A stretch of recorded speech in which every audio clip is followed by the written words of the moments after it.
"Arabella, sweetie, the bar has some lovely seats. You'd be much more comfortable over there." My Aunt Deanna said it with a sickeningly sweet smile in front of 40 elegant guests at my grandmother's 75th birthday dinner. A few people actually chuckled. My cousin openly smirked into his glass like my public eviction was perfectly reasonable. Then a nervous waiter placed a $4,150 leather bill folder right in front of me, charged entirely to my name for all 40 of them. I didn't break. I calmly pulled out my own hard-earned debit card, signed the receipt, and paid every single cent. But right before I could slide off my lonely stool, a fierce, commanding voice from the head of the table stopped the entire room cold. "Just a moment, please." What happened next cost my aunt absolutely everything she had spent 22 agonizing years stealing from me. Before I go on, please take a moment to like and subscribe, but only if you genuinely connect with this story. Drop your location and your local time in the comments. I love knowing where you're watching from. My name is Arabella. I'm 27 years old, and this is how I stopped letting my family treat me like a guest in my own life. Now let me take you back to Crossgate, Virginia. To the chilly night everything changed. I was 6, just a little girl with scraped knees and a missing front tooth. My real parents, Jacob and Lily, died on a Thursday. A heavy pickup truck ran a red light on Highway 7 and hit their little Honda head-on. I was at daycare, happily finger-painting a lopsided yellow sunflower. By the time the police officers walked through the colorful classroom doors, I was an orphan. In a single heartbeat, my whole world vanished. Robert Emerson was my father's older brother. He insisted on taking me in. His wife, Deanna, did not. I learned that harsh truth on my very first night. Caleb and Morgan, their biological kids, had beautiful bedrooms upstairs.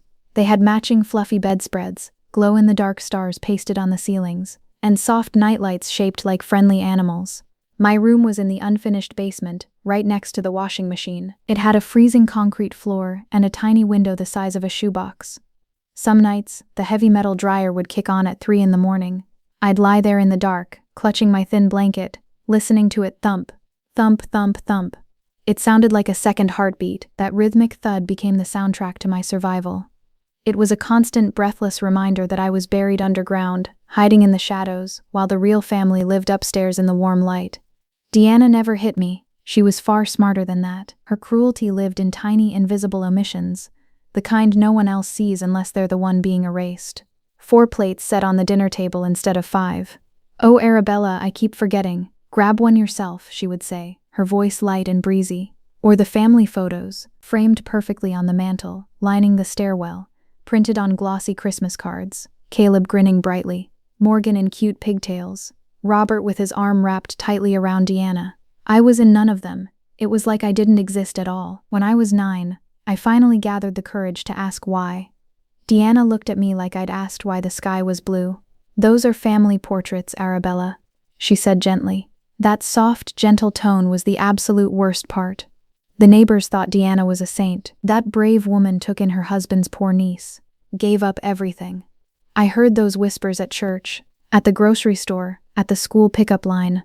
What I didn't know, what I wouldn't know for 22 agonizing years, was that my parents hadn't left me empty-handed. They had left me $750,000. And Deanna had quietly spent every single cent. By the time I turned 17, I completely understood the unspoken rules. Caleb got a car for his birthday. Sure, it was a used Camaro, but it had 4 wheels and a roaring engine. Morgan got expensive braces, a shiny violin, and weeks at a fancy summer camp in the Smoky Mountains. I got the employee discount at Hal's supermarket out on Highway 10. I stocked heavy soup cans 3 nights a week just to pay for my own school pencils and notebooks. The year Caleb proudly left for college, I cornered Robert in the garage. He was nervously sorting metal wrenches, refusing to meet my eyes. "Is there any money set aside for me too?" I asked softly. "I'll talk to Deanna," he muttered. Deanna's answer came that night over dinner. "College isn't for everyone, Arabella. You're good with your hands." Caleb's tuition was $95,000. I knew that because I saw the fat check on the kitchen counter written out in Deanna's elegant handwriting. I remember staring at it thinking that was more money than I could ever imagine. I didn't argue. I just applied to the local community college nursing program on my own, took out heavy federal loans, and worked exhausting double shifts at Hal's every summer.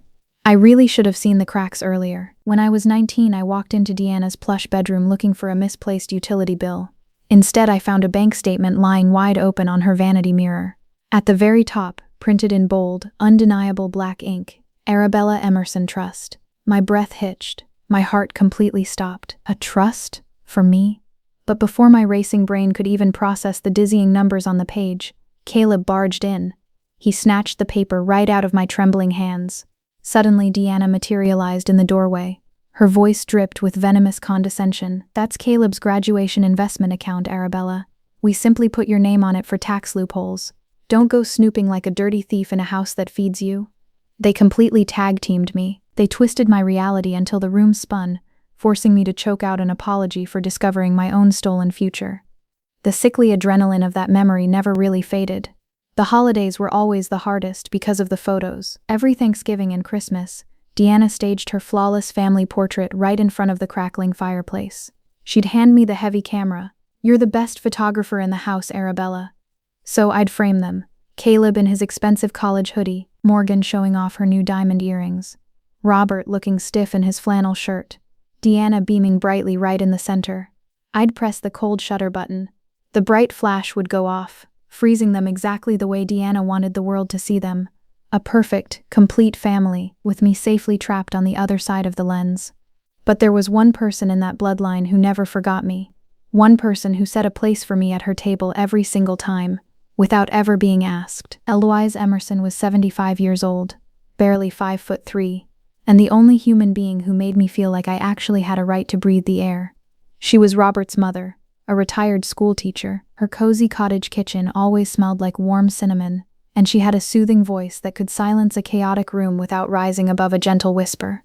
Every Sunday morning, Eloise picked me up at 10 o'clock sharp. We'd drive down to Meadowbrook, and she'd teach me how to bake apple crumble, flaky buttermilk biscuits, sweet peach cobbler made entirely from scratch. While the old oven hummed a happy tune, she'd tell me stories about my father. Jacob had your kind eyes, she'd say, rolling out sticky dough with flour-dusted hands. And your mother, Lily, she smiled like bright sunshine right after a rainstorm. You have that exact same smile, Arabella. I would hold those precious words like golden coins in my pocket, turning them over and over during those long, freezing nights in my basement room. Naturally, Deanna hated my Sundays with Eloise. She's 75 years old, Arabella. You're wearing the poor woman out. She's fragile. Don't bother her with your messy problems. Maybe just skip this week. I always went anyway. I went until the terrible year I turned 15, when Deanna finally cornered me. She told me if I kept making trouble, she'd personally tell Eloise that I didn't want to come around anymore. I believed her. I was terrified of losing the only pure love I had, so I started asking Deanna for permission first. And permission was not always granted. But Deanna didn't realize that by trying to keep me away, she was only giving Eloise more time to notice the dark cracks in the Emerson family facade, cracks that were about to shatter everything. One crisp Sunday morning, just before my 18th birthday, Eloise said something I simply couldn't comprehend. She paused her baking, setting down her heavy wooden rolling pin on the flour-dusted counter. When she looked at me, her wise eyes were sharp yet swimming with a profound, unspoken sadness. Your parents loved you enough to plan ahead, Arabella. Don't ever forget that. I nodded slowly, pretending I grasped the weight of her message. I didn't. Not for another 10 grueling years. What kind of plan, I thought. They were gone. But Eloise knew exactly what she was revealing, and in the quiet shadows of her kitchen, she was already setting her own secret plans into motion. Fast forward to right now. I'm 27 years old. I work long, grueling shifts as a registered nurse at Crossgate Community Hospital. I live completely alone in a cramped one-bedroom apartment directly above the noisy laundromat on Chestnut Street. It's tiny, it constantly vibrates on busy wash days, but it's mine, my sanctuary, my hard-earned peace. Eloise's physical health has sadly declined over the past 12 months. Her fragile knees ache terribly, and she gets easily winded climbing stairs. However, her sharp mind remains an unbreakable steel trap, without fail, every single Sunday. I still drive my beat-up sedan out to Meadowbrook to see her. The rest of the bloodline knows exactly what Eloise possesses: the charming cottage, her late husband's generous pension, and thick savings accounts carefully built over half a century. It totals somewhere north of $1 million. In a quiet rural town like Crossgate, that kind of money is a massive fortune. It changes people. It makes them greedy. Deanna officially launched her toxic smear campaign around late February. It started out incredibly subtle. She would casually drop by Eloise's place bringing expensive bouquets from the local flower shop. While arranging the blooms, she'd accidentally mention how difficult my attitude had been lately. How I was acting distant, how I probably only bothered visiting an old woman hoping for a hefty inheritance. Caleb eagerly backed his mother up during our tense Easter brunch. "Grandma," he chewed his ham loudly, "you know Arabella's not technically our family, legally speaking, I mean." Morgan took the digital route. She posted endless Instagram stories, perfectly filtered selfies cuddling close to Eloise. The glowing captions read, "Blood is thicker than water," followed by a red heart emoji. She deliberately tagged every single relative. Except me. They were building a wall, brick by brick, shutting me out of the only love I had left. Then came the unexpected phone call. A rainy Wednesday evening in late April, Robert's name suddenly flashed across my glowing screen. He hadn't bothered calling me in over 3 months. "Arabella," he muttered. His gravelly voice sounded rigidly rehearsed, incredibly tired. "About Mom's big birthday dinner this coming Saturday. Maybe it's much better if you just don't come, for everyone's sake." I held the buzzing phone inches away from my ear, staring blankly at my water-stained ceiling. "Whose sake, Robert?" He paused, exhaling a heavy breath. "It'll just cause unnecessary tension. You know how Deanna gets." I did know. That was precisely the problem. Why does he always let her hold the knife? I told him flatly that I would think about his suggestion, then ended the call. I was completely unaware right then that his pathetic phone call was a crucial piece of something much larger. A devious trap already weeks in motion. I desperately dialed Eloise the very next morning. She answered on the first magical ring, almost as if her hand had been hovering over the receiver. "Grandma, Robert called last night. He hinted maybe I shouldn't attend Saturday." Total silence hummed across the line. Then quietly, "Did my son tell you why?" He claimed my presence would cause tension. Eloise's breathing remained remarkably steady, perfectly measured. But when she finally spoke, her tone was strikingly different. It possessed a fierce, burning urgency I had never witnessed before. "You must come, Arabella, no matter what they say. Promise me." "I promise. And please, wear something elegant, something that makes you feel incredibly strong." I almost chuckled despite the anxiety twisting my stomach. "Grandma, it's just a dinner party. Promise me." "I promise," I yielded softly. She paused, and I clearly heard the familiar rhythmic creak of her wooden rocking chair.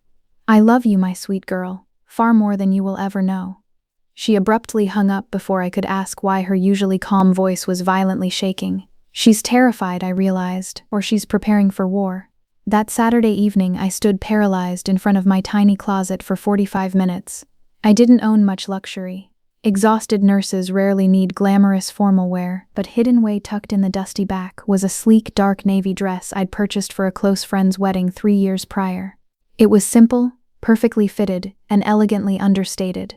The exact kind of garment that silently screams, "I belong in this room." I carefully fastened my mother's delicate pearl earrings. They were the singular piece of her existence I actually possessed. Eloise had gifted them to me on my 19th birthday. "Lily wore these glowing pearls the magical night she first met your father," she had whispered. I grabbed Eloise's wrapped present. It was a hand-bound leather photo album I'd spent agonizing weeks crafting, packed tightly with joyful pictures of us baking together. Gripping the steering wheel, my damp hands remained steady. I fully expected Deanna to try some vicious stunt. She always manufactured drama at public gatherings. A nasty whispered comment here, a degrading seating arrangement there, a blunt reminder of my inferior place. But tonight was Eloise's milestone birthday, perhaps her final one. I wasn't driving into the lion's den for Deanna. I was marching in for the only soul who never demanded I prove my worth. The Willow Room sits grandly on the bustling corner of Elm and Pine. Massive white columns and blooming magnolia trees beautifully flank the glass entrance. It's the sole restaurant in all of Crossgate requiring a strict reservation. To celebrate Eloise turning 75, Deanna had arrogantly booked the entire main dining hall. 40 invited guests, sparkling crystal glasses, pristine white linen tablecloths, and a smooth jazz quartet playing softly in the shadowy corner.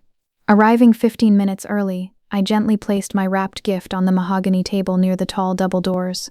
Deanna spotted me instantly. Her icy eyes tracked my every movement across the polished floor, but she refused to speak. She merely lifted her bubbling champagne glass in mock salute, immediately turning her back to resume gossiping with Uncle Howard. Eloise sat proudly at the head of the impossibly long table. She appeared visibly exhausted, much thinner than last Sunday, her knitted cardigan hanging loosely off her frail shoulders. Yet, the second she saw me approaching, her entire face transformed. She reached out desperately with both trembling hands. "There you are," I leaned down, pressing a warm kiss to her wrinkled cheek. Suddenly I felt her bony fingers grip my wrist with shocking power, tight enough to actually hurt. "Sit right beside me," she commanded in a breathy whisper. I pulled out the velvet chair to her immediate left. That is when my eyes landed on the stranger occupying her right side. Silver hair, immaculate gray suit, with a scuffed leather briefcase securely tucked beneath his seat. I had absolutely never seen this man in my life. He offered me a curt, polite nod, remaining entirely mute. "Who's that?" I asked Eloise, leaning close. "An old friend," she replied cryptically. "You'll officially meet him much later." Caleb strutted in next, laughing obnoxiously loud at a video on his glowing smartphone. He spotted me, abruptly choking on his own laughter. "Oh wow, you actually showed up." Morgan trailed lazily behind him, already angling her camera high for a flattering selfie beneath the glittering chandelier. She squeezed herself right next to Eloise, carefully framing her digital shot. I silently watched her adjust the awkward angle 3 separate times, shifting her posture specifically to ensure my face was entirely cropped out of the frame. Dinner officially commenced. Steaming plates were gracefully served. Polite conversation hummed warmly throughout the elegant room. Everything felt incredibly normal, but I knew the brutal truth about the Emerson family. This comfortable normalcy was nothing but a deceptive illusion. It was merely the quiet overture playing right before the hurricane violently hit, and the stranger's leather briefcase was about to blow our entire world wide open. Deanna stood up right between the steaming appetizer and the rich main course. She delicately tapped her crystal glass with a silver butter knife. The smooth jazz quartet instantly fell silent. "Thank you all so much for being here tonight," she began, her voice dripping with warm honey, her eyes slowly scanning the packed room. "Family means absolutely everything to us Emersons." She let that heavy word, family, linger in the air. Her gaze locked onto mine for exactly 1 frozen second. Here it comes, I thought, my chest tightening. The erasure. "I'd love to introduce everyone at our main table. My wonderful son Caleb. Some of you already know he just closed a massive deal down in Charleston." Caleb proudly raised his glass, soaking in the polite applause. "My beautiful daughter Morgan. She's been taking such incredible care of Grandma lately." Morgan dramatically blew a kiss toward the head of the table. "And, of course, my devoted husband Robert, the true backbone of this entire family." Robert offered a stiff, uncomfortable nod. That was it. 3 children introduced. The complete roster, according to Deanna's twisted reality. Then, a curious woman sitting directly across the linen tablecloth leaned forward. I didn't recognize her face. Perhaps a co-worker from Robert's firm. "And who is this lovely young lady sitting beside Eloise?" Deanna blinked. A tight, calculated smile stretched across her painted lips. "Oh, that's just Arabella. She grew up around us." Like a stray, nameless dog occasionally fed on the back porch. The confused guest nodded politely, and the agonizing moment quickly passed. Suddenly, Morgan reached aggressively right across my chest for the woven bread basket. Her sharp elbow caught the thin stem of my wine glass. A tidal wave of dark red splashed straight down the front of my beloved navy dress. "Oops," Morgan giggled, carelessly pressing a white cloth napkin to her glossy lips. "Sorry about that. I guess white would have been a much safer choice for you." A few clueless guests actually chuckled. Caleb openly smirked into his ice water. I looked down at the ruined fabric. The dark, sticky stain was rapidly spreading across my lap, blooming violently like a fresh, ugly bruise. "Do not break. Don't give them the satisfaction."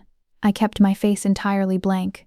I calmly picked up my own napkin, dabbed the ruined silk exactly twice, and folded it back over my knee. Beneath the heavy table, Eloise's trembling hand immediately found mine. She squeezed once, I squeezed back. The lavish main course finally arrived. Thick filet mignon, roasted green asparagus, and creamy truffle mashed potatoes. The mouth-watering smell alone was worth more than my entire weekly grocery budget. That is exactly when Deanna made her ultimate move. "We really need to rearrange a bit," she announced loudly, clapping her hands together. "Uncle Howard desperately needs more room for his wheelchair. Arabella, sweetie, the bar area has some lovely soft seats. You'd be much more comfortable over there." It wasn't a polite question, it was a public eviction. Caleb leaned back, folding his arms. "Yeah, it's not like you're giving a speech or anything." A few people sitting at the far end nervously exchanged sideways glances. One or two let out awkward, uncomfortable laughs, the kind people make when they desperately want to avoid conflict. No one dared to object. Aunt Clara, Robert's timid younger sister, sat just 2 seats away. Her mouth opened, her frail hands shook as her panicked eyes darted between my stained dress and the distant bar. But Deanna shot her a glare so terrifyingly cold that Clara instantly snapped her mouth shut, dropping her gaze to her lap. Complicity, neatly wrapped in suffocating silence. I stared directly at Robert. He was intensely studying his expensive steak like it magically held the secret answers to the universe. His silver fork hadn't moved an inch. "Look at me," I silently begged him. "Just once, stand up for me." He didn't. I slowly turned my eyes to Eloise. Her fragile jaw was clenched tight. Her knuckles were stark white, gripping her napkin. But she met my desperate gaze and gave me the tiniest, almost imperceptible nod. A microscopic tilt of her chin. "Wait, not yet." So, I stood up. I smoothed down my ruined clothes, picked up my sweating water glass, and lifted my chin. "Happy birthday, Grandma," I said smoothly. My voice didn't crack once. I turned and walked toward the dimly lit bar at the far end of the expansive dining room. 14 long steps. I counted every single one. I climbed onto a tall leather stool, set my drink down on the polished wood, and kept my spine rigidly straight. The young bartender, a guy maybe 24 years old, looked at me with a painful mix of deep confusion and raw sympathy. "You okay, miss?" he asked quietly. "I'm fine." I wasn't, but I had 22 agonizing years of brutal practice at pretending to be fine. Have you ever sat in a crowded room full of chatting people and felt completely, utterly invisible? Like the very air you breathe doesn't count because no one is watching you breathe it? From my distant exile, I had a clear, unobstructed view of the head table. Deanna was practically glowing, laughing loudly, refilling crystal glasses, gently touching people's arms. The absolute perfect, gracious hostess. Morgan kept secretly checking her glowing phone hidden underneath the tablecloth. Eloise sat frozen, eating absolutely nothing, watching everything. The mysterious stranger in the gray suit hadn't flinched. His locked briefcase remained securely hidden near his shoes. 25 excruciating minutes crawled by. Then Morgan suddenly stood up, clutching her cell phone, and strutted toward the back restroom. She marched right past me. She didn't even cast a sideways glance in my direction, treating my stool like it was entirely empty. She stopped in the narrow, shadowed hallway, barely 8 feet away. She must have foolishly assumed I couldn't hear her over the lively music. She was dead wrong. "It's working," Morgan hissed into the receiver. Her voice was kept low, but the tiled hallway carried the crisp sound like an echo chamber. "She's sitting at the bar right now. Mom says just one more little push and the freak will leave for good." A tense pause. She listened to the unknown voice on the other end. "No, Grandma doesn't suspect a thing. Mom is totally handling it. We just need her completely out of the picture before Grandma's lawyer does anything stupid." My cold hand tightened around my glass until my knuckles popped. "Lawyer?" My racing heart slammed against my ribs. "Before Grandma's lawyer does anything." Morgan giggled at whatever the other person whispered, then spun around and hurried back to the party, leaving me suffocating in a sudden wave of terrifying clarity. I sat unnaturally still. This wasn't spontaneous cruelty. This was a calculated, synchronized attack. A timed trap specifically designed to push me out the heavy glass doors before a legal bombshell dropped. I didn't fully understand what it meant yet, but suddenly, the silent man in the gray suit made a terrifying amount of sense. Dessert rolled out on a silver cart. A towering, 3-tier cake blazing with 75 bright candles. The entire room erupted into song. From my lonely corner, I silently mouthed the familiar words. Eloise leaned forward and blew out every single flame in 2 powerful breaths. The crowd cheered loudly. Then, she leaned heavily toward Robert and whispered something I couldn't hear. The trap had indeed been set, but Deanna didn't realize the jaws were about to snap shut on the absolute wrong person. Robert awkwardly stood, gently helped Eloise to her feet, and slowly guided her down the long, dim hallway toward the restroom. But to my complete surprise, Eloise stubbornly stopped right at the polished mahogany bar. She reached out for my trembling hand. Her skin was incredibly thin, almost papery, and I could feel the delicate shape of every tiny bone. Yet her fierce grip felt like cold, unbreakable iron. "Do not leave this building tonight," she commanded. Her tone was barely above a jagged breath, but it echoed loud in my chest. "No matter what terrible thing happens next, you promise me you will stay." "I already promised, Grandma." I swallowed hard, trying to keep my voice steady. I know, she murmured, pulling me slightly closer until I could smell her familiar cinnamon perfume. Your young parents left you far more than just faded memories, Arabella. It's finally time you knew the truth. My stomach plummeted like a stone down a dark well. What do you mean? I rasped, my mind racing. Suddenly, Robert appeared right at her frail elbow, his face a mask of nervous tension. Mom, come on, the restroom is this way. Eloise held my wide, terrified eyes for one agonizing second longer. Then, she released my hand and shuffled away beside her son, her heavy wooden cane tapping a sharp, rhythmic warning against the hardwood floor. I spun around on my tall stool, my heart hammering wildly in my throat. The silent man in the immaculate gray suit was staring directly at me. Not at Deanna, not at the grinning Caleb, me. His unblinking expression was entirely unreadable, intensely professional, much like a grim doctor preparing to deliver devastating medical results. His battered leather briefcase still sat wedged beneath his chair. The brass clasp glinted in the dim light, and the thick corner of a stuffed manila envelope jutted out awkwardly from the top. Unsealed, waiting, he caught me openly staring, offered the absolute faintest nod of acknowledgement, and immediately turned back to sipping his black coffee. My pulse throbbed painfully in my ears. Your parents left you more than memories. My mother and father died violently when I was only 6 years old. They were just 25 and 27. They drove a rattling 8-year-old Honda Civic and rented a tiny, cramped 2-bedroom apartment. What on earth could they have possibly left behind for me? Whatever the terrifying secret was, Deanna clearly didn't want me to find it out. And that chilling realization told me absolutely everything I needed to know. Eloise slowly returned to the lively table. Deanna happily poured her mother-in-law another full glass of deep red wine, her 4th heavy pour of the evening, by my silent count.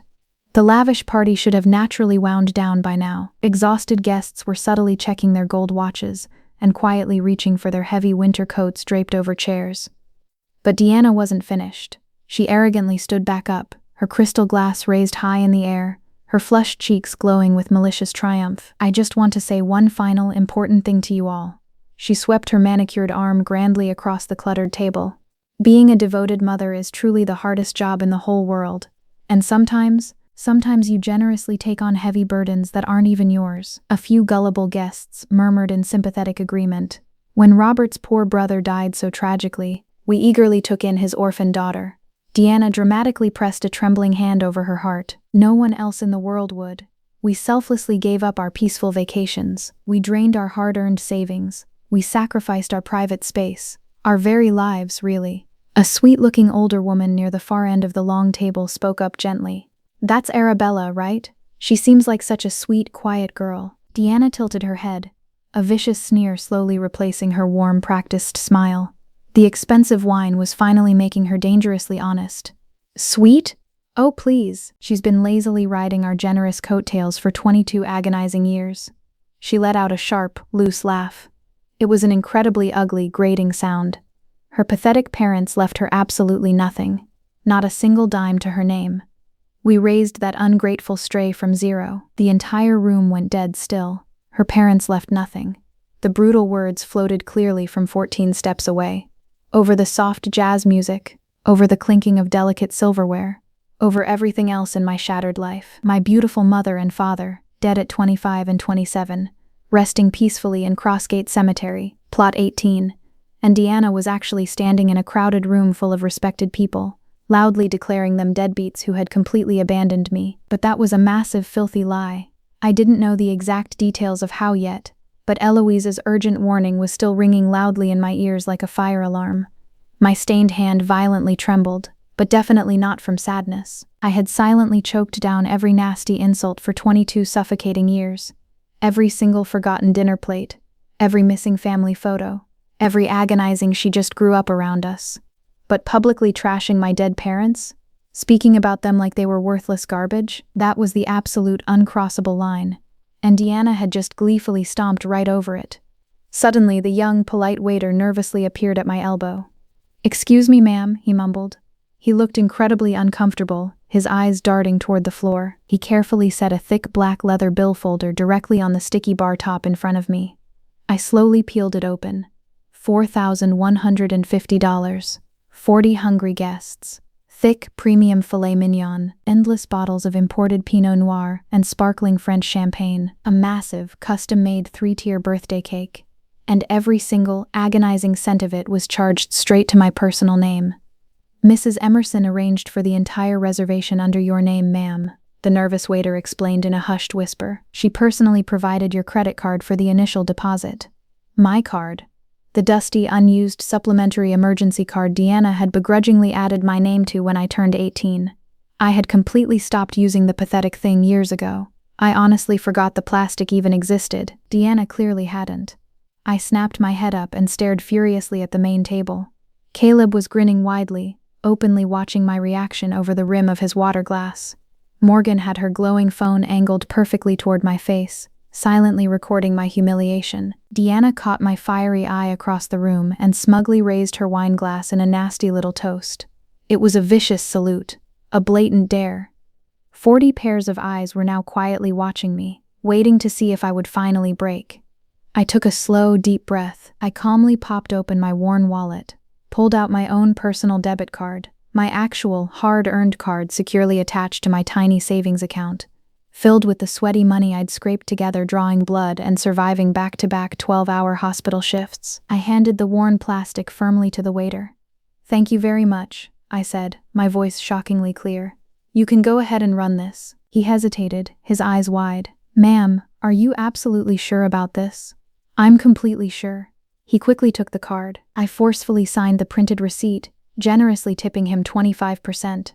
From the distant head table, Deanna's mocking voice floated over the silence like toxic smoke. "See everyone? She finally knows her proper place." More cruel laughter erupted, quieter this time. A few deeply uncomfortable guests stared hard at their empty plates. I slowly capped the black pen, set it down on the bar, and started to slide off my stool. And then, from the absolute head of the chaotic table, a voice rang out as clear and piercing as a grand bell in a totally silent church. "Just a moment, please." It was Eloise, and her powerful voice stopped the entire room completely cold. Every single head whipped around.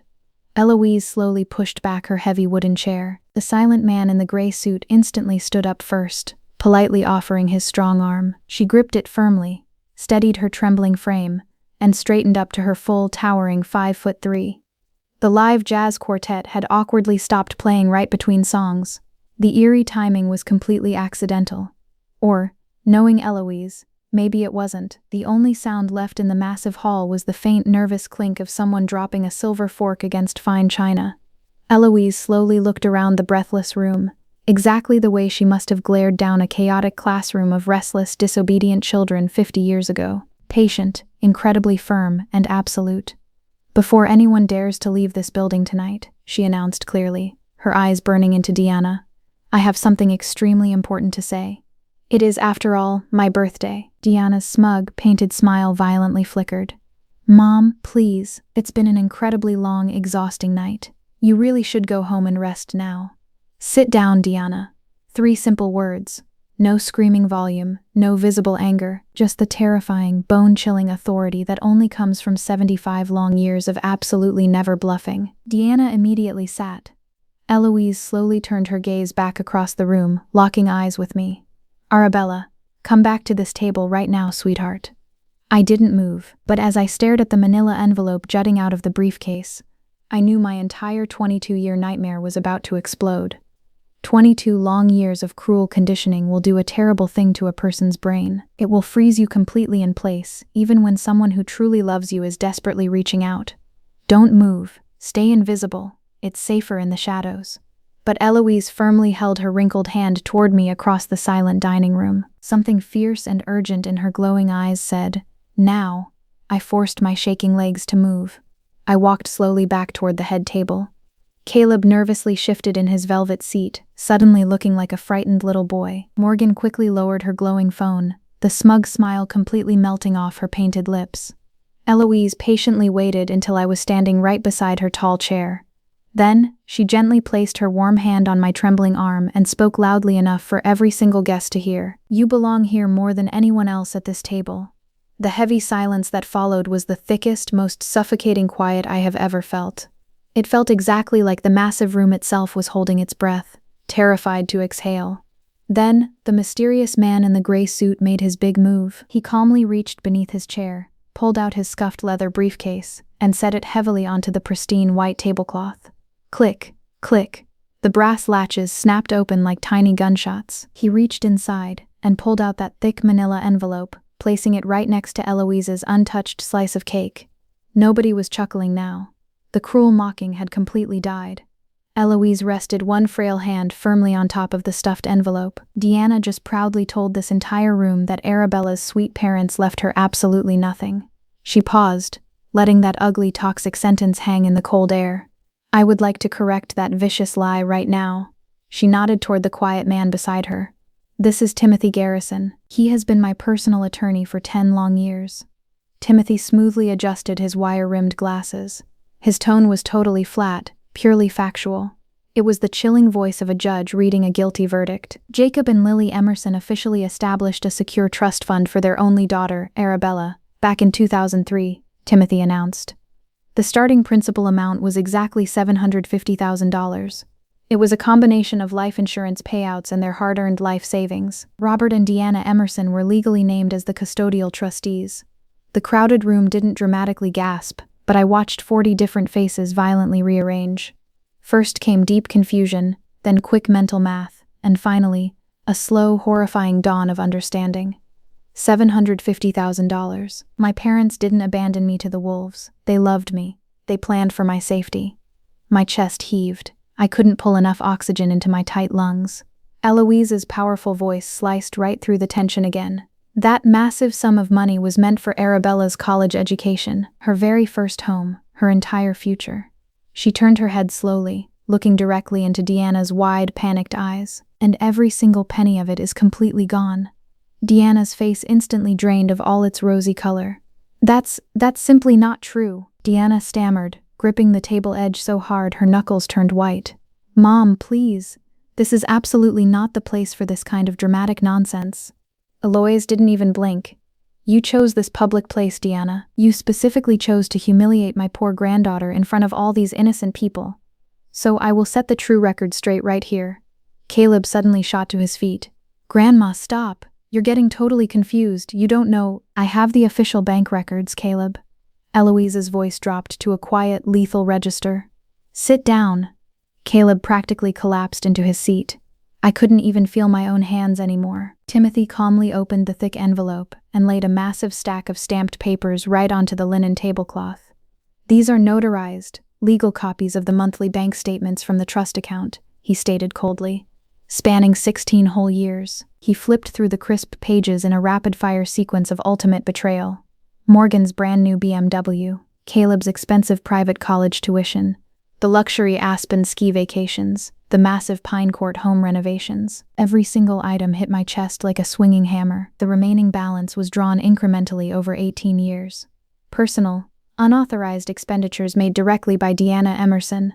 40 people sat paralyzed, staring at those damning papers. A woman near the center quickly pushed her chair backward, acting as if she needed physical distance from the toxic family. Mrs. Peterson, Deanna's closest church group confidant, glared at Deanna with an expression of raw, unhidden doubt. Morgan's shrill voice finally broke the suffocating silence. But that money was for the whole family. It was meant to help Arabella by helping us. Eloise pointed a shaking finger right at the evidence. Her legal name, her personal fund, not yours. Robert hadn't moved a single muscle. His big hands were pressed flat onto the wood as if bracing for a massive earthquake. I just stood there, hot, salty tears rapidly running down my cheeks. They stole my entire life just to buy their luxury. Eloise let the brutal silence hold the room hostage for a few seconds. Then she spoke again. I have spent 75 long years quietly watching exactly who in this family deserves what. And I have finally made my decision. Timothy smoothly straightened his silk tie.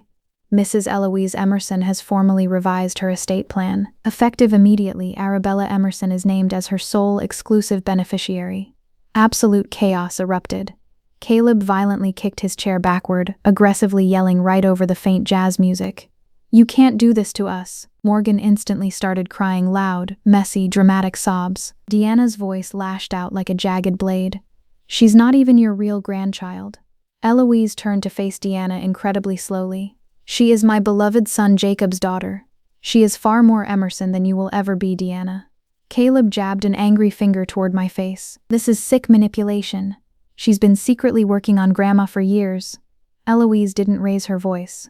The absolute only person who ever manipulated anyone in this entire family is sitting right over there.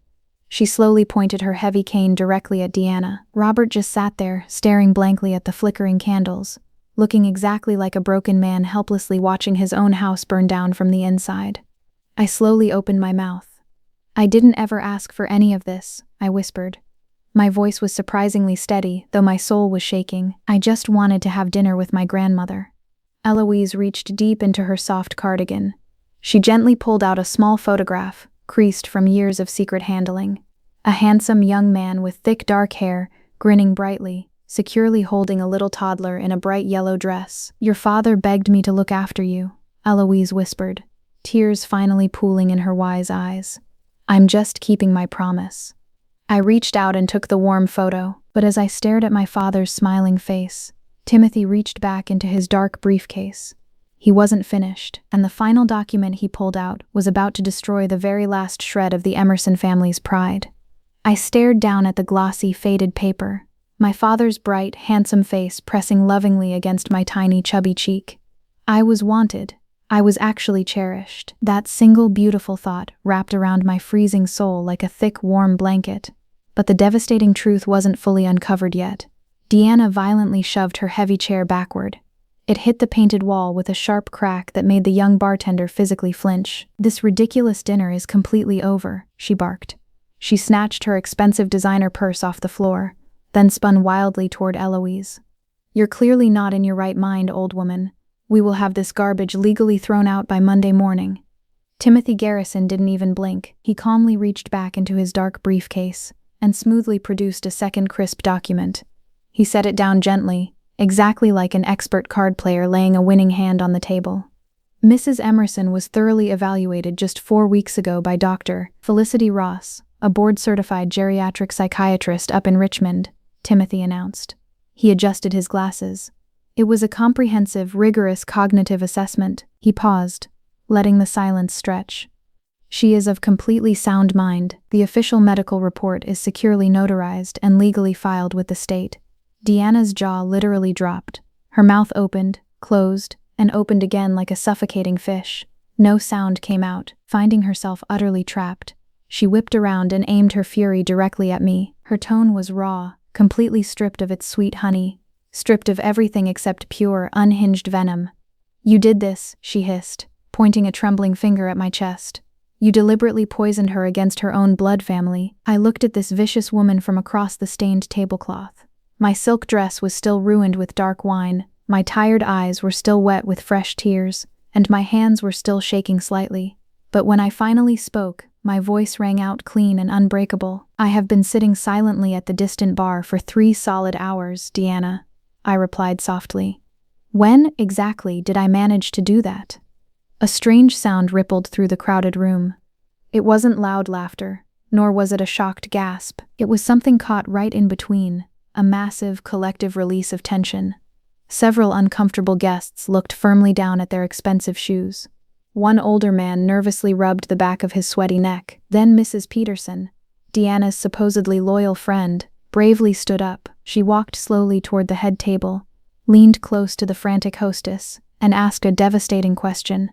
She probably thought she was whispering, but the damning words carried across the silent hall like a gunshot. Deanna, is this terrible thing true? About the stolen trust fund? Deanna refused to answer her. Panic was finally setting in. She grabbed Robert's stiff arm, her painted fingernails digging into his flannel sleeve. We are leaving this place right now. Robert didn't move an inch. Robert, now, she demanded. He slowly turned his head and looked at his frantic wife. For the very first time all night, something actually shifted behind his dull eyes. Something dark and heavy that looked exactly like it had been locked inside a cage for 2 long decades. No, he mumbled. Not yet. Sensing total defeat, Deanna instantly changed her manipulative tactics.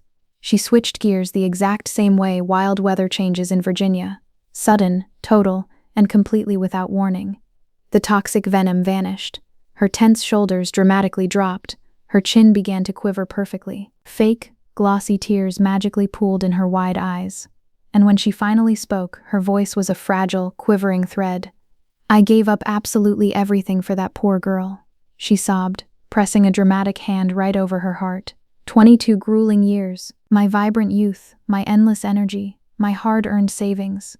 And this public humiliation is exactly how I am repaid.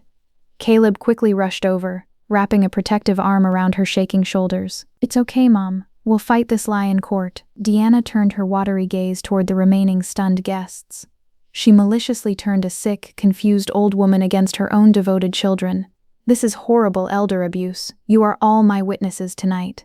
I watched the sickening performance happen in real time. The energy in the room was dangerously tilting again. A few gullible guests shifted sympathetically in their velvet seats. An older gentleman at the far end actually frowned harshly in my direction. Deanna's crocodile tears were incredibly convincing. She had perfected the tragic role of the suffering, selfless mother for years, and the clueless audience knew the emotional script perfectly. It was actually working. Then Timothy Garrison laid one final, incredibly thick stack of bound papers onto the linen. He rotated the heavy pile specifically to face the murmuring crowd. "These are certified bank withdrawal records," he stated loudly. "Withdrawal after massive withdrawal from the minor's trust account, spanning 16 consecutive years. And every single slip is explicitly signed by Deanna M. Emerson or Robert J. Emerson." He fanned the stamped pages out slowly. Dates, staggering amounts, bold signatures. Page after damning page. The entire room turned violently back against them. Mrs. Peterson stared horrified at the paper trail, then glared at Deanna, her face twisting in disgust. Deanna clearly saw the fatal shift happening. She watched her loyal audience evaporate. And for the very first time in my entire life, genuine, icy fear cracked her flawless mask. She suddenly realized Eloise hadn't just acted on a wild impulse. This wasn't an old grandmother's angry, emotional outburst. This was 8 grueling months of secret, bulletproof preparation, legal documents, medical evaluations, hard, undeniable financial evidence. Deanna had blindly walked right into her own fatal trap. Then Robert stood up. The slow movement was so quiet, so unlike the screaming chaos swirling around him, that it took a few moments for anyone to even notice. He didn't forcefully push his chair back. He just rose upward, heavy, exhausted, like a drowning man trying to stand up in deep water. "Mom," his broken voice cracked hard on that single, painful syllable. "I am so sorry. I knew I should have stopped her greedy hands years ago." Deanna whipped her head toward him, her eyes wide with terror. "Shut up. Do not say another stupid word, Robert." "No, Deanna," he fired back. He turned his entire body to face her. And I witnessed an absolute miracle. Robert Emerson was finally looking his domineering wife dead in the eye without flinching. "Enough. I have kept my cowardly mouth shut for 22 miserable years. I am completely done." He slowly turned his gaze toward me. His unshaven chin was visibly shaking. His large hands hung uselessly at his sides like broken tools. "Your brave parents trusted us, Arabella. They trusted me to keep you safe." He swallowed a dry, painful lump in his throat. "I completely failed them, and I horribly failed you." But the suffocating silence in that restaurant wasn't born from pity. It was born from the pure horror of the financial documents still resting on the table. Timothy's records didn't merely expose Deanna's lavish spa vacations. They highlighted a massive, shocking $100,000 wire transfer authorized directly by Robert Emerson himself back in 2018. It was used specifically to save his own failing commercial real estate firm from total bankruptcy. He didn't just watch her steal. He reached his own greedy hands into his dead brother's pockets to save his fragile pride. His pathetic apology tasted exactly like burnt ash. The room was so incredibly quiet I could literally hear the ice cubes melting inside someone's water glass. I stared blankly at this shattered man, the very same man who silently drove me to middle school when Deanna flatly refused, who quietly fixed my rusted bicycle chain in the dark garage without ever being asked, who never once raised his angry voice at me. But he also never, ever raised it to protect me either. "I know, Dad," I whispered. I hadn't called him that sacred word in over a decade. It wasn't a sweet gesture of forgiveness. It was just the cold, factual truth of his utter failure. Caleb stared openly at his weeping father like he was watching a total stranger. Morgan had completely stopped crying, her jaw hanging slack. Then Robert slowly reached into his back denim pocket. He pulled out something incredibly small, faded, and deeply creased. A handmade construction paper birthday card, covered in messy, childish handwriting. "Arabella carefully made this sweet card for you exactly 13 years ago, Mom," he confessed to Eloise, his voice barely a rough whisper. Deanna viciously threw it away in the kitchen trash, but I secretly kept it. He handed the faded paper to Eloise, and as her trembling fingers brushed against my childhood handwriting, I realized it was finally time to deliver the final, crushing blow to the people who had erased my entire life. Eloise took the creased handmade card with terribly trembling hands. She stared down at the faded construction paper, traced my clumsy childish handwriting with her thumb, and quietly wept right there at the head of the table. I finally stood up. It wasn't a fast, angry movement. It wasn't dramatic or cinematic. I simply stood, the exact way a person stands when they've made a final, unbreakable decision that took 22 agonizing years to arrive. The entire room was absolutely silent, intensely watching my every breath. 40 individual faces, some glowing with pure sympathy, some completely stunned into silence, and some already rapidly composing the juicy version of this night they'd eagerly whisper tomorrow at church or the crowded grocery store. I didn't care about a single one of their fabricated versions. I looked dead at Deanna. Her painted face was pale, her eyes darting nervously around the room. "I'm not going to yell at you," I said, my voice shockingly calm. "I'm not going to call you ugly names like you do to me, but I am completely done being the worthless person you constantly wipe your muddy shoes on. I am done sitting quietly at the distant bar while you arrogantly decide who magically counts as real family." Deanna's jaw moved, but absolutely nothing came out. The great, untouchable matriarch was completely speechless. I slowly turned to Caleb and Morgan. "I don't actually hate either of you," I told them flatly, "but I absolutely will not pretend to care about you anymore." Morgan quickly looked down at the carpet. Caleb stared fiercely at the blank wall. Neither of them possessed the courage to look me in the eye. I turned my back on them and walked toward Eloise. I gently took her warm, frail hand in mine. "Thank you for bravely keeping your promise to my dad." Eloise fiercely squeezed my fingers back. Her wise eyes were still wet with fresh tears, but her lips slowly curved into a smile. A thin, incredibly fierce, totally satisfied smile. Then, I faced the stunned room one final, defining time. 40 breathless people, sparkling crystal glasses, and pristine white tablecloths forever stained with a brutal evening no one would ever forget. "I paid my own bill tonight," I announced clearly, my voice ringing off the walls, "and that is the absolute last thing I will ever pay for this greedy family." I carefully helped Eloise to her feet. Timothy Garrison smoothly snapped his leather briefcase shut, tucked the devastating documents safely inside, and dutifully followed us toward the grand exit. Behind us, Deanna's vicious voice finally clawed through the heavy silence. "You'll hear from our expensive lawyers on Monday morning," she shrieked, her facade completely shattered. Eloise stopped walking. She slowly turned around, leaning heavily on her wooden cane, and looked back at Deanna over her frail shoulder. It was the absolute patience of a brilliant woman who had been perfectly planning this exact moment for 3 long years. "Please do," Eloise replied softly, a hint of steel in her tone. "Timothy is exceptionally thorough." We walked proudly out the heavy double doors and into the crisp April night.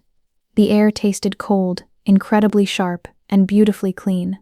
But deep down, I knew the actual bloody fight was just beginning. Exactly 3 weeks later, Deanna desperately launched her massive counteroffensive. The toxic Facebook post violently went up on a quiet Thursday afternoon.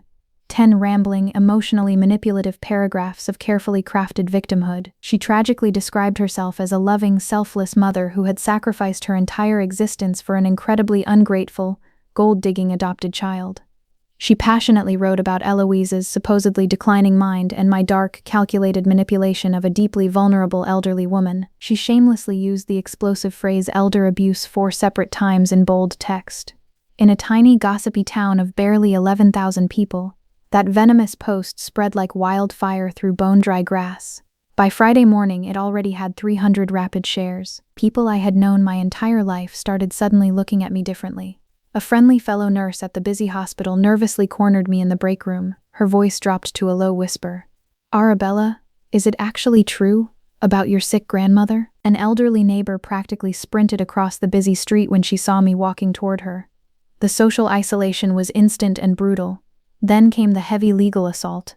Caleb quickly hired Bradley Preston, the absolute most expensive, ruthless attorney in the entire county. He officially filed a massive petition to aggressively challenge Eloise's new will. The ridiculous legal grounds: undue influence. The absurd claim was that I had maliciously isolated Eloise from her loving family and violently coerced her into completely changing her estate plan. The disgusting irony was so thick I could have choked on it. Morgan eagerly sent me a nasty text message right at midnight. I still have it permanently saved on my glowing phone. "We will drag this messy thing out in court until you're totally broke. You'll wish you had just stayed at the stupid bar." I sat alone on my cheap apartment floor that freezing night, reading hateful letters and toxic online comments from clueless people who hadn't ever bothered to hear my side of the story. My hard-earned savings account had exactly $38,000 resting in it. Every single penny was scraped together from 5 exhausting years of scrubbing bedpans and starting IVs. That tiny sum wouldn't last more than a few days against Bradley Preston's ridiculous hourly rate, but Timothy Garrison had already fully prepared for this exact moment. Eloise had completely anticipated this brutal war. They had been silently ready for Deanna's furious attack long before Deanna even realized she was fighting one. Timothy casually called me on a quiet Thursday morning. "We are instantly filing a massive counterclaim," he announced. "No polite preamble, just pure business. Breach of fiduciary duty." My heart hammered. What exactly does that mean? Your parents legally designated Robert and Deanna as your custodial trustees. That carries a massive legal obligation. Every single dollar in that trust fund was legally required to be used solely for your direct benefit. I could hear him rapidly turning crisp pages over the line, and they flagrantly used it for Caleb's college tuition, Morgan's fancy car, their luxury vacations, for 16 consecutive years. He paused, letting the weight of the theft settle. The financial documentation is incredibly thorough: verified bank records, original withdrawal slips, corresponding luxury purchases. Your brilliant grandmother spent 8 solid months secretly compiling every shred of this. 8 grueling months, while I was innocently driving her to sweet Sunday brunches and thinking our tiny world was completely normal. Eloise had been silently building an ironclad federal case against her own flesh and blood. Timothy aggressively filed the crushing counterclaim in the county court the very next day: breach of fiduciary duty. He requested the full, immediate restitution of the original $750,000, plus years of accumulated interest, plus massive legal fees. In that exact same legal filing, he submitted Dr. Felicity Ross's glowing cognitive evaluation of Eloise. Elios had flawlessly scored in the 97th percentile for her age group. The term sound mind didn't even begin to cover her brilliance. Caleb's arrogant lawyer, Bradley Preston, finally reviewed our heavy legal filing. I know exactly what happened next because Timothy smugly told me later. Preston frantically called Deanna at her home that very same evening. "Mrs. Emerson, looking at this massive mountain of evidence, I would strongly, urgently advise you to settle out of court immediately." Deanna's psychotic answer, according to Timothy, consisted of 5 delusional words: "I'd rather burn everything down." Sometimes when the nights are incredibly quiet, I wonder if things would have been different. If I had just walked away that terrible night at the restaurant, silently taken whatever pathetic scraps they offered, and completely disappeared, would my life have been significantly easier? Simpler? But then I vividly think about my beautiful parents. They carefully set up that generous trust fund when they were only 25 years old. They lovingly planned for a bright future they wouldn't even live long enough to see. They did all of that specifically for me, to protect me. I absolutely couldn't walk away from that pure love. But Deanna's stubborn refusal to surrender meant we were all heading straight toward a brutal courtroom showdown that would leave one side utterly destroyed. The Monroe County Courthouse wasn't a glamorous movie set. There were no dramatic gasps from an audience, no soaring background music, and absolutely no polished mahogany. It was simply a tired, drafty brick building with harsh, flickering fluorescent lights that gave everyone a sickly glow. It smelled faintly of floor wax and old, dusty carpet. Judge Harriet Dawson sat high behind the heavy bench, staring down at us through thick reading glasses hanging from a silver chain. I won't bore you with every tedious legal motion or shouted objection. Real court is incredibly slow. It is highly procedural and deeply exhausting. But here is the absolute truth of what mattered that day. Caleb's desperate, expensive petition to challenge Eloise's ironclad will was instantly dismissed. Dr. Ross's medical evaluation was completely bulletproof. Timothy Garrison had meticulously documented every single interaction between my grandmother and me for the past 36 months. Exact dates, sworn witnesses, clear context. There was absolutely zero shred of evidence proving isolation or emotional coercion. Judge Dawson peered over her glasses and stated it plainly, her tone sharp enough to cut glass. The petitioner has presented no credible basis whatsoever for the ridiculous claim of undue influence. Then came our massive counterclaim. Timothy slowly, methodically laid out 16 solid years of stolen withdrawals. Names, exact dates, staggering dollar amounts, and the corresponding luxury purchases. Every single page was officially notarized. Every single signature was legally verified by experts. Deanna's high-priced lawyer weakly tried to argue that the missing money was generously used for the general household, which technically included me. Timothy didn't even flinch. He simply produced my meager grocery store pay stubs, my towering federal student loan statements, and my pathetic tax returns. The wise judge did the shocking math herself. The court officially finds that the defendant systematically, intentionally misappropriated massive funds entrusted to them specifically for the benefit of an orphaned minor, Judge Dawson announced, banging her wooden gavel. The court heavily orders full, immediate restitution, exactly $750,000, plus years of accumulated interest, plus all of Mr. Garrison's legal fees, roughly $890,000 in total. Deanna gripped the edge of the defense table so hard her manicured fingers turned completely white. Caleb violently slammed his open palm down onto the wood. Morgan instantly burst into ugly, gasping tears. Robert just sat there perfectly still, his large hands folded neatly in his lap, and said absolutely nothing throughout the entire crushing proceeding. We walked out of those heavy doors and into the sprawling asphalt parking lot. Timothy, Eloise, and me. The bright Virginia sun was harsh, blinding, and beautifully warm. Suddenly, I heard frantic, heavy footsteps crunching behind me. I turned around. It was Robert. He was awkwardly jogging to catch up, tightly holding a battered, dusty shoebox against his chest. He stopped a few feet away, holding out the broken cardboard. His thick hands were violently shaking. "This is absolutely everything I managed to save," he breathed, his voice rough and wet. "Old photographs, your mother's personal journal, your original birth certificate. Deanna, she wanted to throw it all into a trash fire right after the funeral. I secretly hid it deep in the garage, tucked way behind the old paint cans. I slowly reached out and took the dusty box. It weighed almost nothing. It was so incredibly light, yet it held my entire stolen identity. I am definitely not asking you to ever forgive me," Robert choked out, his eyes dropping to the pavement. I didn't want you to lose them twice." He didn't even wait for a response. He turned around, his shoulders slumped heavily in defeat, and slowly walked toward his rusted pickup truck. I stood frozen in the blazing parking lot, fiercely hugging a shoebox full of my dead parents, and watched the man who failed me drive away. That was the absolute last time Robert Emerson and I ever spoke face to face. The social fallout back in Crossgate was incredibly swift and utterly merciless. That is exactly how tiny, whispering towns handle massive scandals they simply cannot ignore. Deanna's toxic Facebook post, the one boasting 300 loyal shares, suddenly became hard evidence of a completely different story. People eagerly reread her dramatic words through fresh, disgusted eyes. The entire comment section violently turned against her. Mrs. Peterson, the loyal church group friend who had bravely questioned Deanna at the restaurant, firmly called her the following Sunday morning. "I really think you need to find another congregation to pray with, Deanna," she said, before permanently hanging up. The charming flower shop on Ash Street, Deanna's Blossoms, instantly became a ghost town. The business she had proudly run for 14 years lost a third of its daily customers in a single month. In a tight-knit community that runs entirely on reputation, a federal court ruling for grand theft is a bright scarlet letter. Caleb's prestigious real estate firm unceremoniously let him go.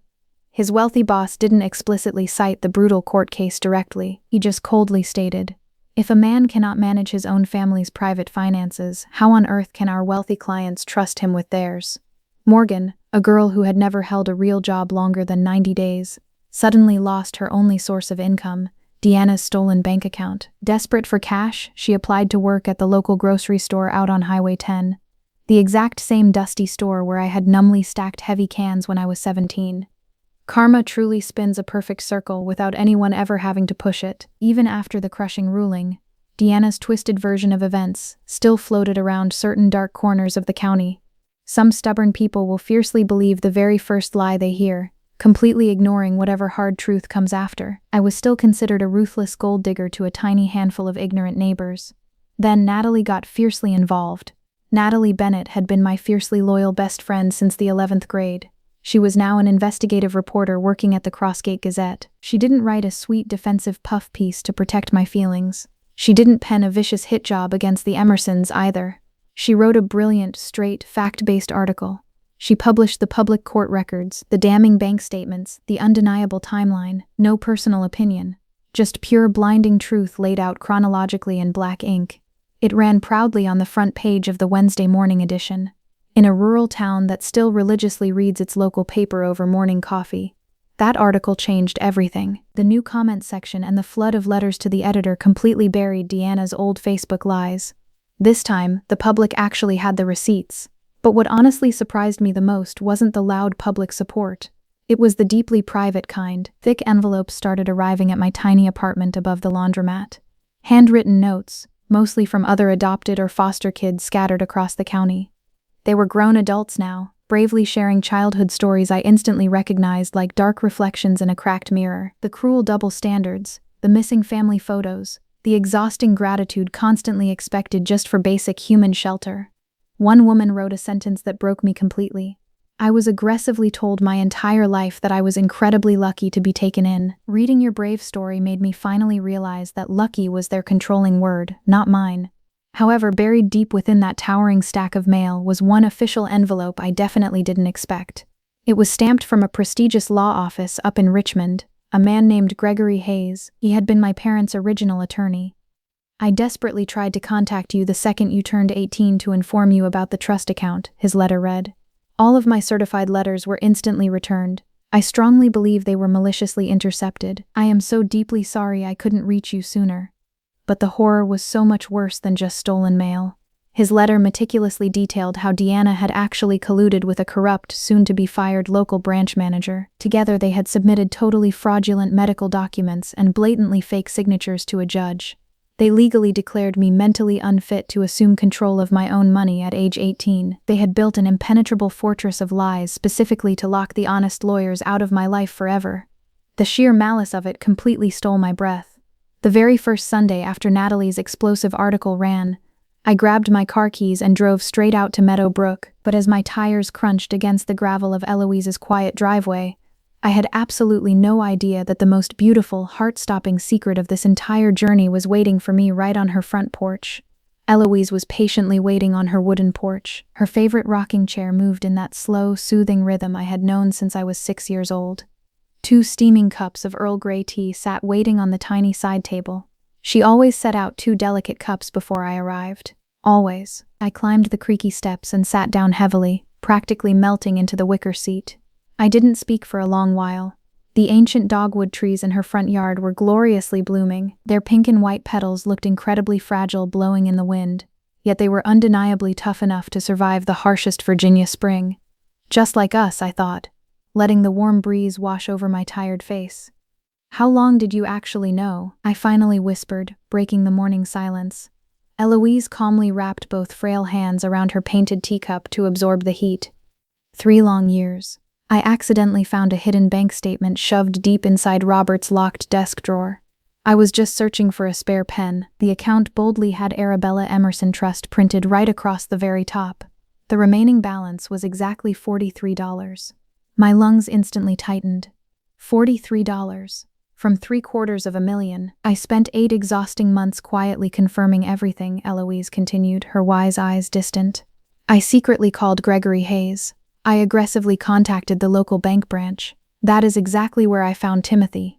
She hadn't fought this massive battle entirely alone. The banking system is purposefully designed like an impenetrable fortress. But my brilliant grandmother patiently found a tiny crack. She had marched right into the busy local branch, politely demanding hard answers, and locked eyes with Julian, a young, nervous bank teller who had tragically grown up bouncing between Monroe County's broken foster homes. Julian couldn't legally hand over my restricted financial files, but he instantly recognized the systemic, blood-sucking drain on a dead man's trust. He refused to break the federal law.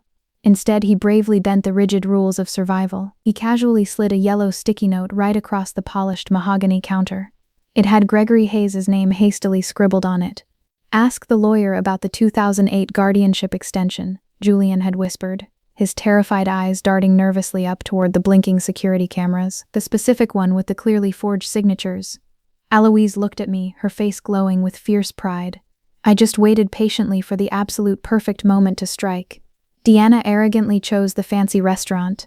I simply used her own grand stage against her. I stared blankly at the blooming dogwoods, my vision blurring. Why didn't you just tell me sooner? Because if I told you too early, Deanna would have manipulated a clever way to explain it all away. She is dangerously good at that. I desperately needed the trap to be completely legally airtight. She gently reached underneath her rocking chair and pulled out a small velvet-covered photo album I had never seen before. She handed it to me. Inside were dozens of glossy photographs, pictures of Eloise visiting a peaceful cemetery, standing proudly before two familiar headstones, carefully placing fresh flowers on the grass. White roses, the printed dates stamped on the bottom remarkably spanned over a decade. I go out there every single May, she whispered softly, your father's birthday.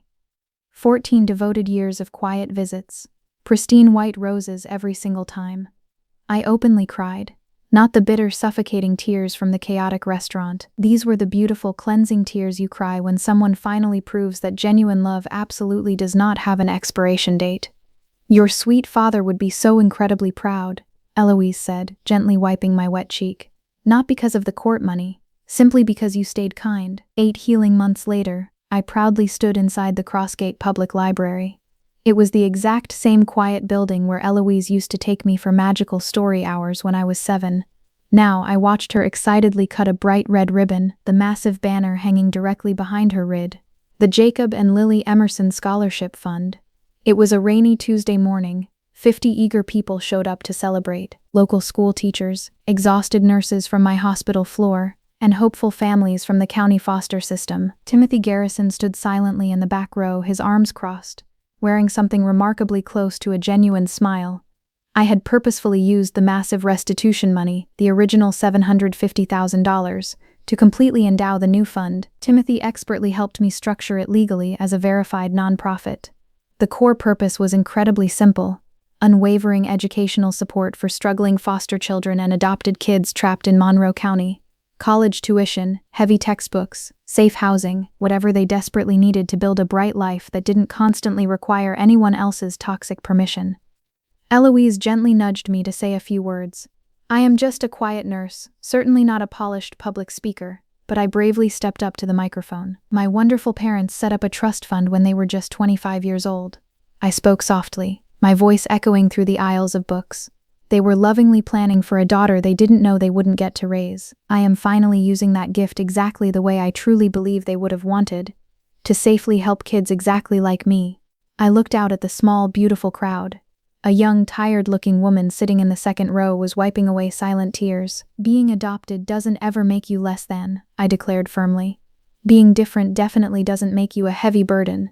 And if anyone in your life ever dares to tell you that the only reason you matter is because they generously chose to keep you, please remember this: you mattered long before they ever chose. You mattered the very day you were born. Eloise clapped first, tears streaming down her wrinkled face, followed quickly by everyone else. We happily served sweet dessert afterward. Eloise's famous recipe: warm apple crumble. The sugary cinnamon smell was so thick and comforting you could easily smell it all the way out in the rainy parking lot. This wasn't petty revenge. Revenge is loud, horribly ugly, and always leaves you feeling emptier than before. This was pure legacy. But Deanna Emerson definitely didn't stop her rampage at Facebook. Just 2 days after the final court ruling, the harsh fluorescent lights of the hospital ER buzzed loudly above my head. I was mid-shift, holding a plastic syringe, when the heavy double doors violently blasted open. Deanna, she hadn't just legally lost in federal court. She had completely lost her entire mind.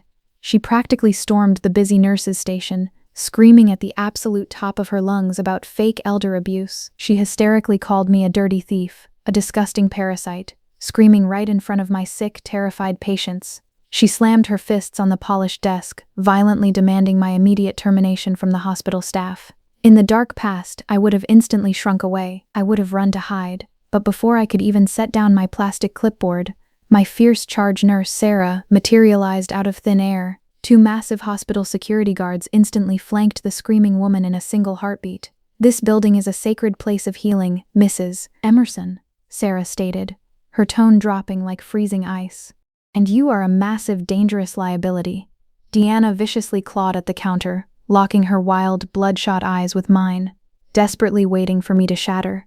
I didn't blink. I didn't flinch away. I just watched, breathless but entirely unbroken, as the strong guards physically dragged her kicking and screaming right out through the sliding glass doors. I had built my own real family here. They fiercely protected their own, and they didn't let monsters inside. But Deanna wasn't finished, and her final desperate ambush was waiting for me right in the darkest, emptiest corner of the hospital parking lot. Deanna finally found me 4 weeks after the beautiful scholarship launch. I was completely exhausted, finishing a grueling 12-hour hospital shift, still wearing my wrinkly blue scrubs, hair pulled back tightly, no makeup. The dark asphalt parking lot was mostly empty. She waited nervously under a flickering yellow street lamp, leaning heavily against a compact car I didn't recognize. It definitely wasn't the luxury Lexus anymore. It was something much smaller, older, and dented. She looked remarkably different. Her expensive blonde highlights were severely growing out, revealing dull gray roots. Her usually perfect fingernails were chipped and unpolished. The arrogant composure she wore like iron armor for 22 years had totally cracked. What remained underneath looked incredibly frail and deeply exhausted. This is it, my mind raced. The ghost of my childhood nightmares, finally stripped of her terrible power. "Arabella," she rasped. I immediately stopped walking, gripping my cold car keys. "I know I wasn't perfect." Her shaky voice was smaller than I had ever heard it in my entire life. "But I raised you. I fed you every day. I kept a solid roof over your head. That has to count for something, right?" I took a slow, deep breath. The massive lot was eerily quiet, just the two of us standing there, surrounded by the distant, steady hum of the midnight highway. "It absolutely does count," I replied firmly. "And I am genuinely grateful for that roof. I am thankful for the warm meals, but basic gratitude does not mean I owe you my stolen inheritance, my personal dignity, or my lifelong silence." Deanna's quivering chin violently trembled. "Can we please just start over?" I stood there and really looked at her. I stared deeply at the cruel woman who deliberately forgot my dinner plate, who introduced me as a nameless stray, who boldly lied about my dead parents in front of 40 guests and called it a noble sacrifice. "No," I said, my tone unbreakable. "We cannot start over, but I am not going to take anything else from you, and I will never let you take another single thing from me. Not anymore. That is the final boundary." She slowly opened her mouth, closed it, and nodded exactly once. It was a tiny, utterly defeated motion. She quietly turned and walked back to her cheap car. I stood still and watched her pull out into the dark night, turning onto Highway 10. I didn't call after her. I just got inside my own vehicle, drove safely home, and finally exhaled. Life beautifully continues. Deanna was forced to sell the massive house on Pine Court, the very same property secretly renovated using my stolen trust fund. After paying the massive legal settlement, lawyer fees, and heavy back taxes, she barely cleared enough cash to rent a cramped, one-bedroom apartment on the dusty east side of town. The charming flower shop officially closed in late August. 14 years of Deanna's blossoms wiped completely away. The faded closed sign hung sadly in the dark window for weeks before a stranger finally took it down. Caleb quickly fled Crossgate without saying a single goodbye to me, or to anyone else as far as I know. The last rumor I heard, he was desperately selling cheap commercial real estate down in Jacksonville. He deleted his glowing social media pages and completely changed his phone number. Morgan eventually secured a minimum wage job at the local grocery store on Highway 10. The poetic irony practically writes itself, so I won't bother underlining it. She works the early morning shifts.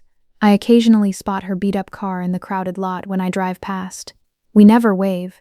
We definitely don't pretend to care. Robert silently filed for a messy divorce the very next month. He moved into the cheap Cedarville Lodge right off the busy interstate.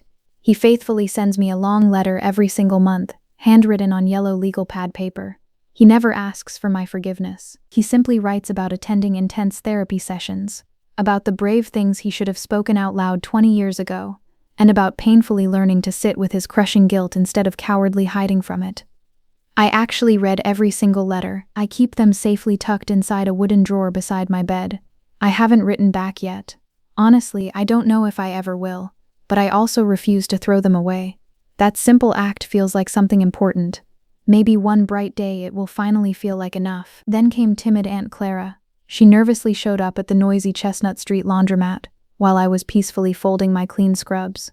She was frantically wringing her frail hands, huge tears spilling over her pale cheeks. "I am so deeply sorry, Arabella. I truly wanted to say something at that awful dinner, I really did. But you know exactly how terrifying Deanna is. I was just so scared." I looked at her crying face. The heavy hum of the spinning washing machines vibrated deeply in my chest, yet I felt absolutely nothing for her. "I do know exactly how she is, Clara. But watching an innocent child be constantly abused and choosing to stay totally silent just to keep the fake peace, that means you selfishly chose your own comfort over my literal survival. Your silence was pure complicity." I calmly picked up my plastic laundry basket and walked away, leaving her weeping alone in the lint-covered aisle. Eloise is happily still here, still incredibly sharp, still baking sweet apple crumble every blessed Sunday. The massive difference now is that I happily drive to Meadowbrook and park my car right in the gravel driveway without ever checking my glowing phone first to see if Deanna has granted me permission. I don't need anyone's permission anymore. I never actually did. I am definitely not sharing this deeply personal journey just to gloat. I am telling you this because for 22 suffocating years I falsely believed that true belonging was something powerful people could magically give me or cruelly take away. I honestly thought that if I was just quiet enough, grateful enough, and small enough, eventually Deanna would look at me and finally see a loving daughter instead of a heavy financial debt. She never did, but that was never my personal failing. It was entirely hers. If you are currently trapped in a dark situation like mine, where someone weaponizes the word family like a choking leash, where demanded gratitude is just another ugly name for toxic control, I desperately want you to hear this truth. Setting a firm boundary is never revenge. It is not cruelty. It is not even bitter anger. It is simply the beautiful, empowering moment you bravely stop agreeing that you are worth much less than they have unfairly decided. Healthy boundaries aren't brick walls. They are sturdy doors. You alone get to choose exactly who walks through them. I proudly still work my long shifts at Crossgate Community Hospital. I still happily live in my tiny apartment directly above the noisy laundromat on Chestnut Street. The heavy dryer downstairs still kicks on loudly at 3 in the morning sometimes, and I peacefully lie there in the dark, listening to it rumble. But now, resting in my very own secure space, it sounds incredibly different. It sounds exactly like my own independent life, not someone else's discarded leftovers. Resting safely on my wooden nightstand, there is a framed photograph. A handsome young man with thick dark hair is grinning widely, securely holding a little toddler in a bright yellow dress. Behind them there is warm, glowing sunlight. Ordinary, breathtaking, permanent sunlight.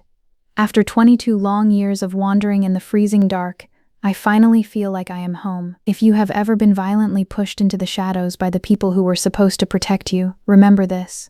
They do not own your light, and your beautiful story is entirely yours to write. Thank you so much for staying with me until the very end of this journey. If this emotional story deeply touched something inside your heart, please press that like button so more hurting people get the chance to hear it. And if you have ever been told you should be overly grateful for getting much less than you truly deserve, write it down right now. Put your brave truth in the comments below. I promise to read every single one. You are absolutely not alone. There is another powerful story waiting for you in the description below. I truly think you will feel it the exact same way. I will see you there.